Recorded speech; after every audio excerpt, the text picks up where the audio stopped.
What's going on, everybody? I hope everybody's having a great week so far. So today we're going to talk about how to play a variation of the Tumbao on 4 congas. Yeah, I'm on this 4 conga vibe. I haven't done 4 congas in a while.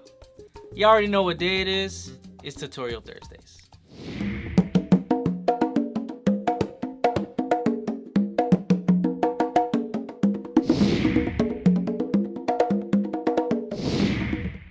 To all the new subscribers, welcome to Percussion Life. My name is Eric Perez. Some of you already know that by now, but just had to say thank you for subscribing, and I do hope that you enjoy these videos. And if you haven't subscribed already, just hit that subscribe button, hit that notification button, find out whenever I'm uploading. And yes, we normally upload videos 2 times a week, every Monday and definitely every Thursday. Something new, something different, something fresh. And there's normally things that you request. And to all my day ones, man, seriously, thank you for all the love, all the support, all the comments, sharing, the video clips you guys send me. Like, wow, like, you know, this is why we do it. This is why we share these videos, and it, you know, brings happiness to me when I see somebody trying something out that I decided to show, you know. And talking about one of my day ones, huge shout out to Sergio. He started a clothing line. Look at that. Look at that. Eat, sleep, play, congas, repeat. I'm trying to tell you, this is what we do.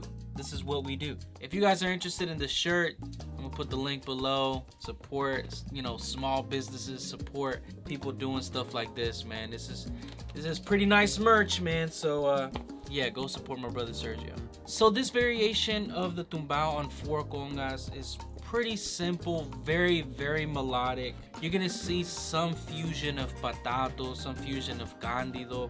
You're gonna see these elements and how it's played off, and you know, I'll count it for you so we could figure out where it's going to be at. But yeah, I mean, this pattern is just very, very melodic. It's fun. You're gonna see again that wax on, wax off movements that I'm gonna be doing, and it's yeah, I think you guys will enjoy this one. So the Tumbao I want to show you is this.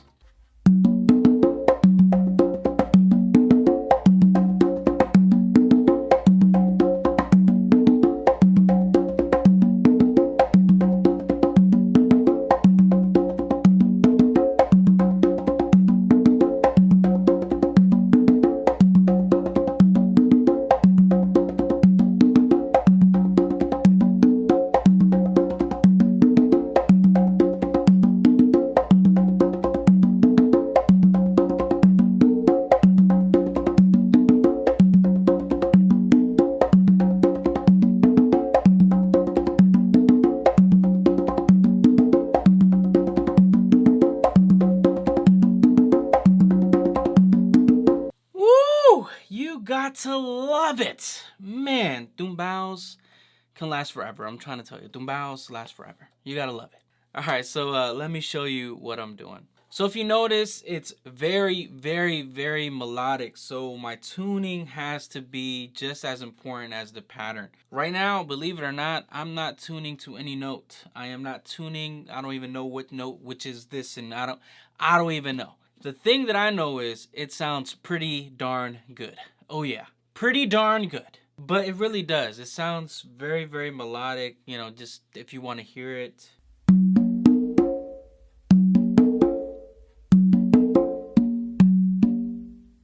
Sorry, I was about to play a When the Saints. But yeah, it's just as important. So you want that separation. You want that melodic feel when it comes to tuning. You know, if your tuning is not there, you know, some patterns won't sound as good. So yeah, you want that separation. It's literally these two.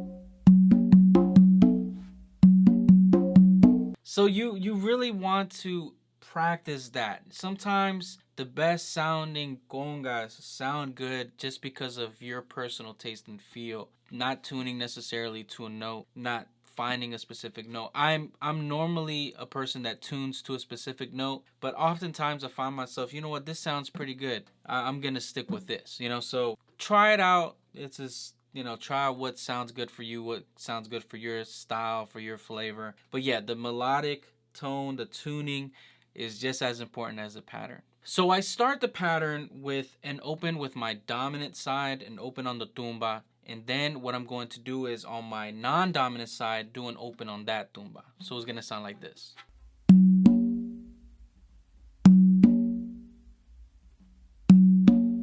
After doing that open on the tumba, what you're gonna do is you're gonna start moving your hands counterclockwise. Naturally, you have a sense of going clockwise, but in this case, you wanna go counterclockwise. Your dominant hand is going to be in the drum in front of your main drum, and then your non-dominant hand is going to be where your main drum is.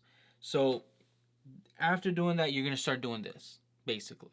And then what you're gonna do is 2 opens on the drum in front of your main drum, and then 1 open with your non-dominant hand on your main drum.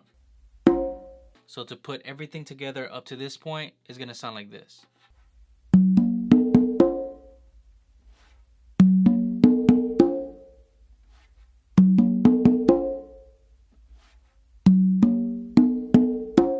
That's just beautiful, man. I don't know, that melody, oof, just makes you want to do something. After doing that open on your main drum with your non-dominant hand, you're going to do a close slap with your non-dominant hand, and then do 2 opens with your dominant hand on the tumba on your dominant side.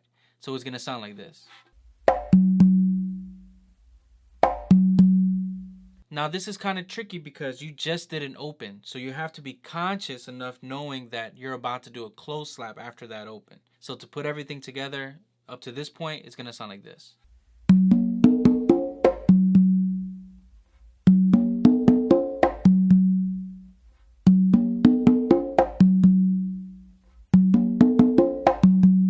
Now here comes the ghost notes, the secrets, the little touches that nobody really talks about. But yes, after doing those 2 opens, here's a lot of the parts that aren't as noticeable, but it's pretty major. It's kind of what carries it, gives it a feel, gives it, I don't know, it's just a good vibe, a nice little flavor touch that it gives the tumbao. But you really don't hear it. So this is what happens, and I'm just gonna play it slowly and then break it down.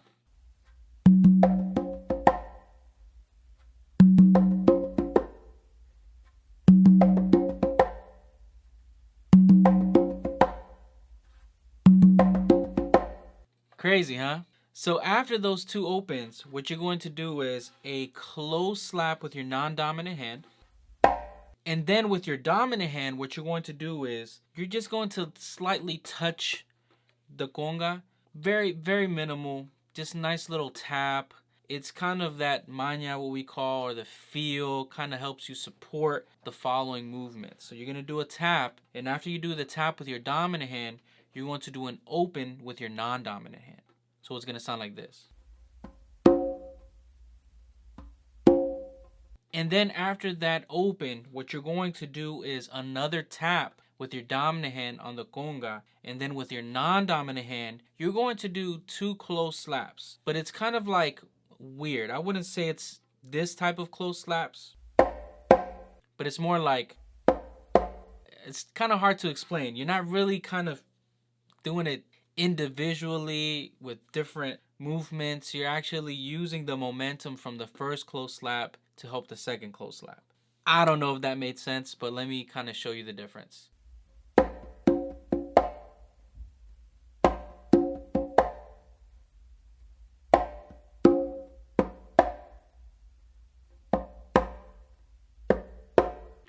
Whereas it's gonna be like this. Yeah, kind of weird. And really, after you do that final close slap with your non-dominant hand, you're gonna go back to your tumba and start the pattern all over again. So to put everything together, it's gonna sound like this.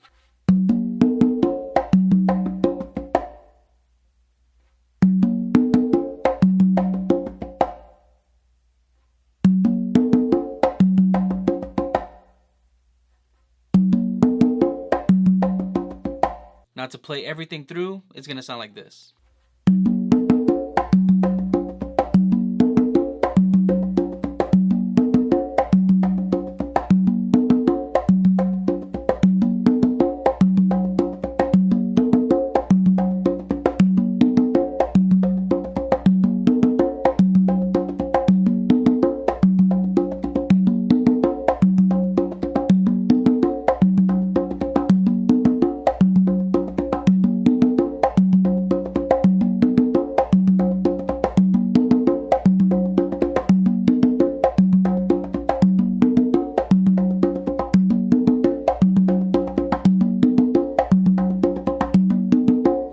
To count it, just letting everybody know, sometimes I'll show a pattern where I found a best place to start it or to learn it. That doesn't necessarily mean that how I learned how to start it is actually the one. Sometimes it just helps me learn the pattern and then figure out where it is in actually counting it. So in this case, the one is actually that first open that you do when you land on the conga. So after doing this, that hit right there is the one. That kind of puts everything into perspective on actually where you're going to place it on clave, or where you're going to place it in the actual song or rhythm that you're doing. So yeah, it just gives you an idea. So let me count it slowly for you so you could figure out how to place it.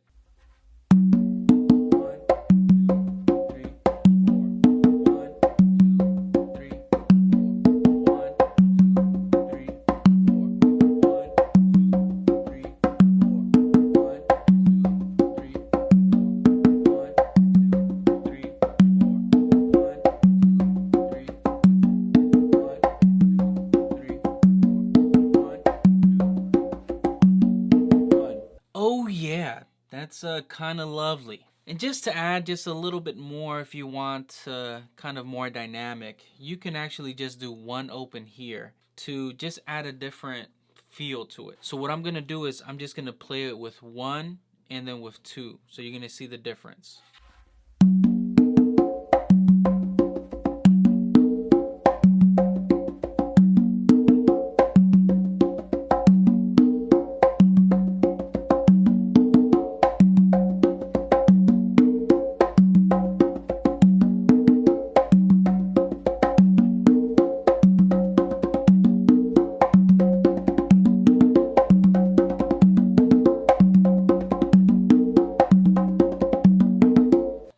Of crazy. You gotta love it. Alright, y'all. Y'all already know what to do. Like, subscribe. I will see you guys next week. Have a great weekend.